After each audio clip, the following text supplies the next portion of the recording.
At the end of last week, we started talking about forces. And I talked about forces of friction. And I talked about there's two types of force of friction. There's static force of friction and kinetic force of friction. And if you look at the bottom of this sheet, hint, static friction exists when the object is stationary. Kinetic friction exists when it's moving. So we did that. We talked about friction on Thursday and Friday last week. Then Monday, Tuesday, I decided to transition to pulleys, and I felt like a lab was a good thing to do. So we transitioned to a lab, and then we're coming back to it. So maybe it wasn't best in terms of friction, but I thought it was maybe best in terms of like us as a building student body to kind of be transitioning, doing a lab, and getting up and moving instead of sitting and talking. So, when we talk about friction, there's two types. When it's stationary, static, and when it's moving, kinetic. This is our general equation. Coefficient of friction times our normal force gives us the force of friction. If it's stationary, we have to use the static coefficient of friction or the kinetic coefficient of friction in order to determine these forces of friction. If it's moving, kinetic, when we calculate F of F, that's a fixed value. But when we talk about static force of friction, it's a 0 to a maximum value. So we are calculating that maximum value, but it's a range. And that's what this problem is addressing. So if we take a look at this question, it says there is a 5 kilogram object that is sitting at rest on a surface with a coefficient of static friction and a coefficient of kinetic friction of, so the static was 0.4, kinetic was 0.2. So here's my two different mu values. My mu's go in the appropriate formula to give us those forces of friction. Our general equation is the exact same. It's just, is it moving or not? Now it says the object is at rest. So which force of friction are we talking about right now? If it's, yeah, it's static, right? So it's going to be at rest. Okay, now for part A, it says if a person pulls with a 15 newtons of force, what is the acceleration of that object? So the idea is it was at rest because it says it was at rest, and then a person starts to pull on it. And if that applied force is big enough, is bigger than my max value, it will then start to move because I will have unbalanced forces, which means it will accelerate, which means my velocity is going to change, which means, since it was at rest, it's going to be moving. So made up numbers. If my static force of friction, the maximum value of my static force of friction was, say, 5, is 15 newtons to the right big enough to overcome the 5 to the left? Yeah, so will it start to move or will it stay stationary? It'll start to move, so then it would be kinetic. Okay? If my applied force is bigger than my maximum static value, it'll start to move. What if my static force of friction, calculated value, the maximum value is 20? Is 15 big enough to overcome 20? No. So does it sit there or does it start to move? It still sits there. Okay? So that's what we're trying to figure out. So in this problem, there's some force of friction to the left. We're just not sure yet if it's static or if it's the kinetic. So the first step is going to be to determine what is that static force of friction. Because if we calculate that value, that's that maximum value that we have to like overcome in order for it to first start to move. So that's our first part. So this is our formula. Coefficient of static friction was given in the problem was 0.4. Normal force is there. We haven't calculated it yet. So some quick, hopefully fairly regular calculations that we've done a lot is simply f of g. Oh, let me address that really quick. Talking to different students, even like on the pulley lab, the last day or two, when I've asked about like, what is the weight of the object, or what is the force of gravity of an object, I get some students that are saying 9.8, that gravity is 9.8, gravity is 9.8. Gravity is not 9.8.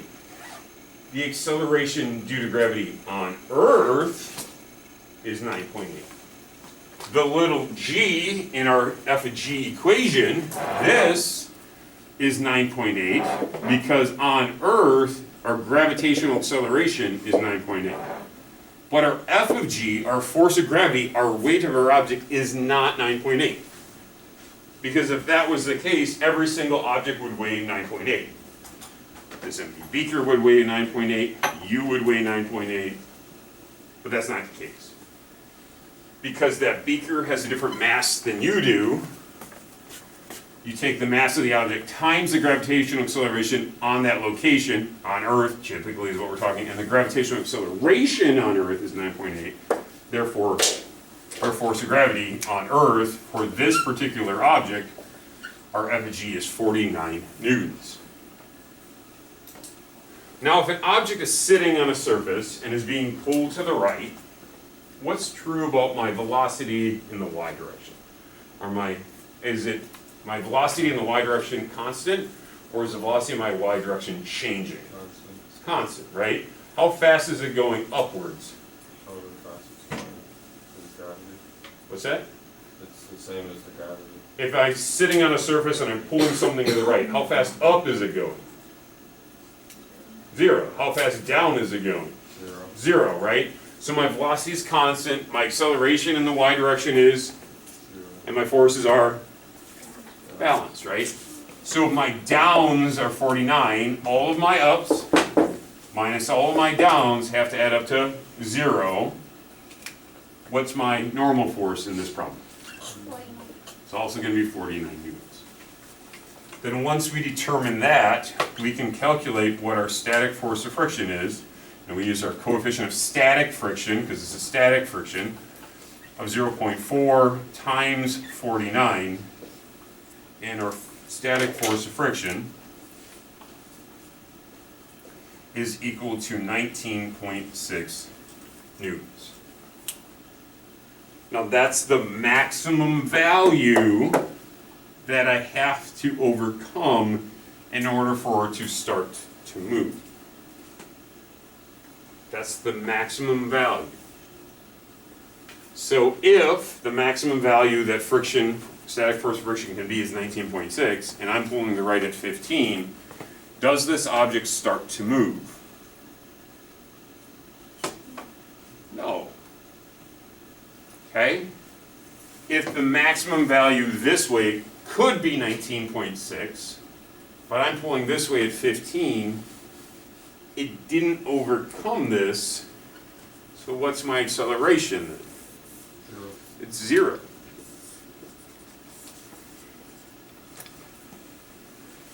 Because my applied force is not larger than my static force of friction.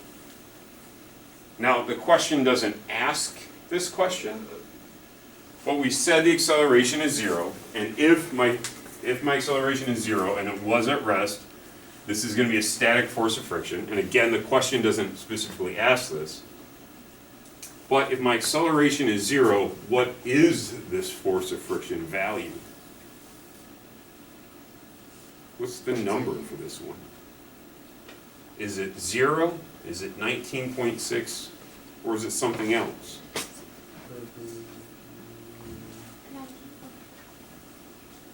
If it was 19.6, for a second, let's pretend, I'm going to erase this in a second. If this is 19.6, and if I pull this way at 15, and it pulls this way at 19.6, are those forces balanced or unbalanced? Well, it'd just be even.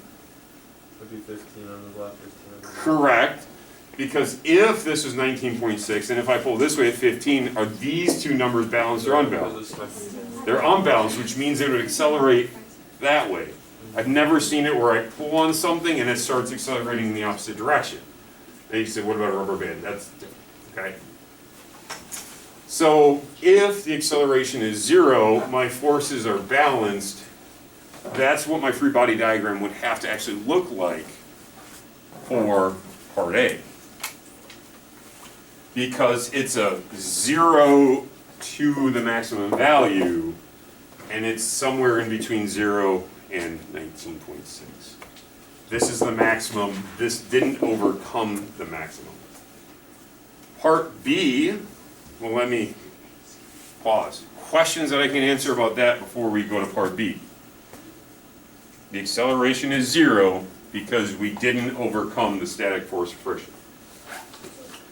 So acceleration will only be something other than 0 if it's moving opposite. We'd have to overcome the static force. Yes, this number would not be 0 if this was like, say, 20, then it would be accelerated. Yep. So part B is, what is the minimum force required to get the object to move? The idea of the static force of friction, this is a maximum value. So if the maximum static force of friction can pull that way is 19.6, how hard would I have to pull this way to get it to start to move? How big would my applied force have to be to make my forces unbalanced to the right?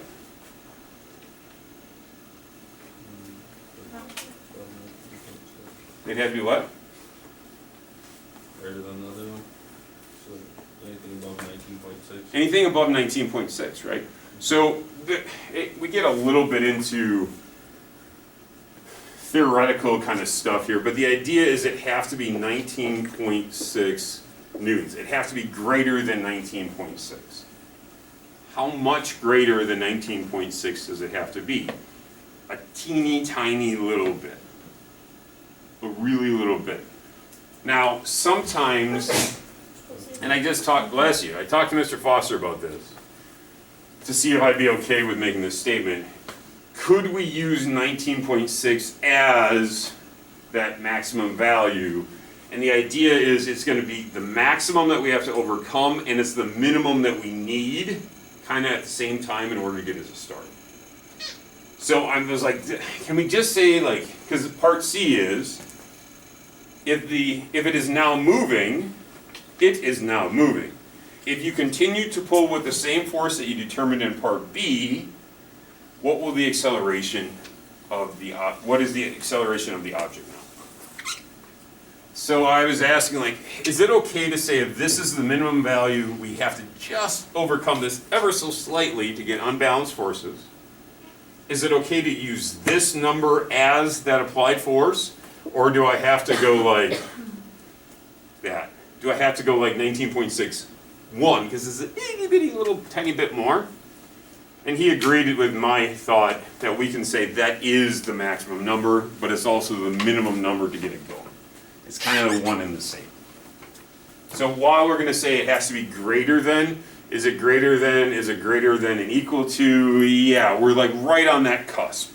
Okay, and it's kind of this theoretical versus actual practice kind of mentality. Like, is it really? Because now we're talking about the difference between really, really small imperfections in like the two surfaces. So part C. Part C, I would draw a new free body diagram. Free body diagram for part C is now saying I pulled hard enough in part B to say I got this thing moving. I caused a slight acceleration to the right. This object is now moving to the right. And I'm going to say that that value of 19.6 was just enough to get this thing moving to the right. So the question to part C, or the question is, now what is the acceleration? It is moving to the right. So now what type of friction is it? Is it static friction or is it kinetic friction? It's kinetic friction. And when we calculate the force of friction, force of kinetic friction, it's a fixed value. So whatever that number is that we calculate is going to be that number, whether it's barely moving at all, like 1 mile per hour, or if it's going 20 miles per hour, the force of friction is going to be the same. Now, because my mass is the same, my F of G is the same. Because my F of G and F of N are the only two forces in the y direction, my F of N is going to be the same as it was in part A. So this is my new free body diagram for part C. And I really encourage you to redraw this really quick. Part C. My F of G is the same, my F of N is the same. In part B we said we had to get it just a little bit past 19.6. So we're saying we're applying a force of 19.6 to the right. It is now moving to the right. Therefore we have kinetic force of friction to the left. And that is our force of kinetic friction equation. These are supposed to be K's. I got sloppy. My apologies. And if our kinetic force of friction, we have to use our coefficient of kinetic friction, which is 0.2, times our normal force of 49. And that gives us a kinetic force of friction of 9.8 newtons. Just so I say this, it is coincidental that the value of force of friction is 9.8. It has nothing to do with gravitational acceleration. It's the fact that 49 times 0.2 has a value of 9.8. It has nothing directly to do with gravitational acceleration being 9.8 meters per second under, just so we're clear on that. So that's what my free body diagram looks like. It's moving, therefore my kinetic force of friction is a fixed value of 9.8 newtons to the left. There's two ways we can find acceleration. We could use Fab5. The only thing we knew Fab5 was that it was at rest, but it's not at rest anymore, it's now moving. So the other way we can find acceleration is by using Newton's second law. And we can say the sum of all my forces is equal to mass times acceleration. Now, we know the acceleration in the x direction was 0. I'm sorry, in the y direction was 0. We know my forces in the y direction were balanced. What we're talking about here is our forces in our x and our accelerations in the x. I don't really care about this middle part. I seldom use that middle part of Newton's second law. And really, Newton's second law was this, but by definition, F net means sum of. That's why I write it like that. And Newton's second law says I'm going to add all of the forces that I have an arrow in my free body diagram that are pointing to the right. I'm adding my rights. And according to my free body diagram, I have one and only one force pointing to the right. Then I subtract my forces going to the left. I look at my free body diagram and I have one and only one force pointing to the left. So I'm only going to subtract that one. And we can set that equal to the mass of that object times its acceleration, and again, we're really talking about in the x direction. At this point, we can look at our free body diagram, and I have values for many of these things already determined.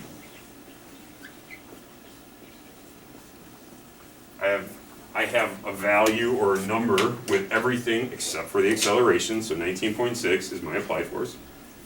My force of friction, kinetic force of friction, was 9.8, and my mass was 5. So we do a little bit of algebra. This becomes 9.8 is equal to 5a, and then we divide both sides by a, and this is 1.96 meters per second squared.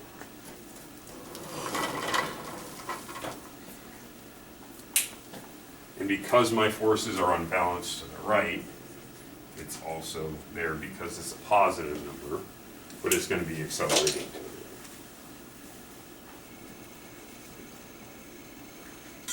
So static versus kinetic gives people problems. That's why I spent the time going through this, and hopefully you were paying attention. Hopefully I helped clarify some of that stuff. And if not, you'll have some time to ask some questions. Are there any questions I can answer right now about the problem we went through together?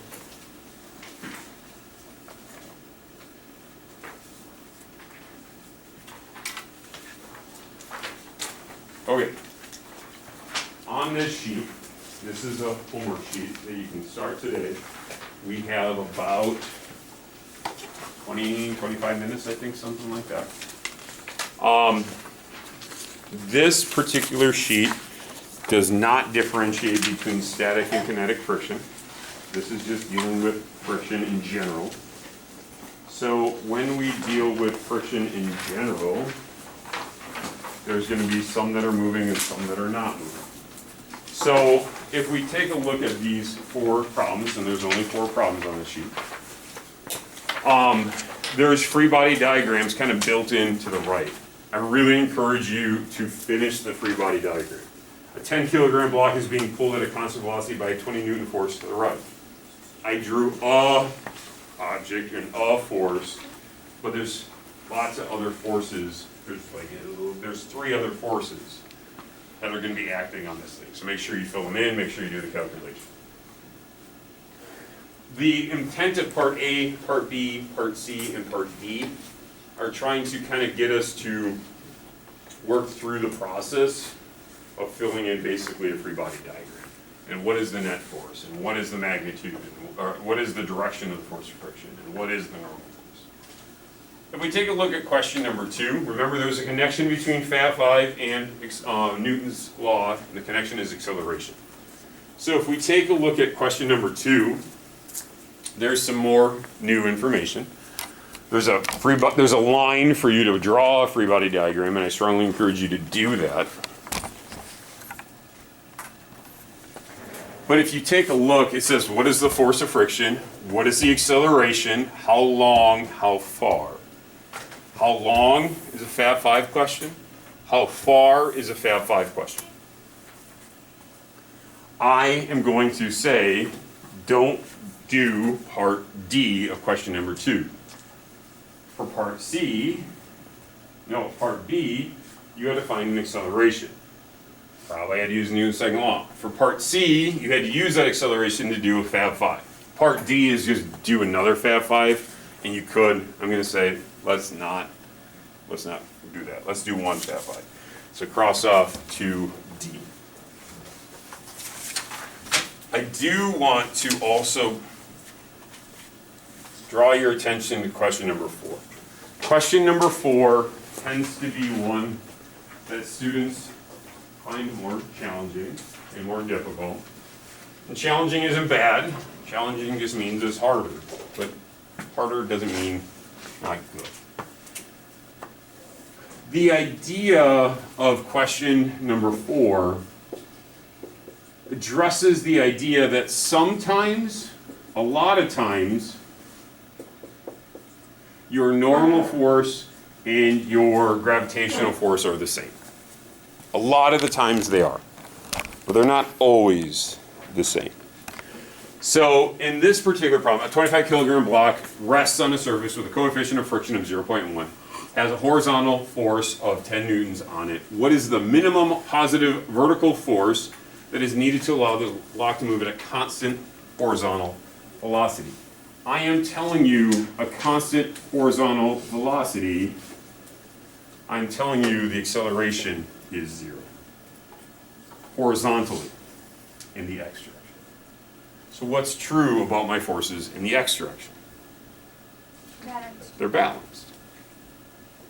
So if I pull to the right at 10 newtons, my forces are going to be balanced to the left. What happens though is if you go through and you start filling in values, and you say, oh, well, what other forces are acting on this? You're going to have these as forces. And you're going to go through and you're going to calculate f of g, and if you were to use f of g and or f of n to be one and the same, and you use the coefficient of friction of 0.1, your force of friction is not going to be balanced. This number is going to be too big to balance this. So remember that sometimes my normal force does not equal my gravitational force. So what it's asking is, what is the minimum vertical force? I'm calling it applied force 2. I put a 1 and a 2. So I'm calling the applied force to the right, applied force 1 of 10. But the idea is, if I lift upwards, don't pick it up, if I lift upwards, if I pull the object upwards, I can decrease my normal force. What the process here is you have to identify that this is 0, which means my forces are balanced. The fact that my forces in the x direction are balanced dictates what number this must be in order for this to be 0. If my forces are balanced, there's one and only one number that can go here, not using this equation. But then the idea is, if this has to be a certain number, the acceleration dictates my force of friction, we can then use that force of friction that determined by balanced forces here with the coefficient of friction that was given to solve for the normal force, because remember, my normal force plus whatever upward force that I'm pulling have to add up, plus this minus this have to add up to 0.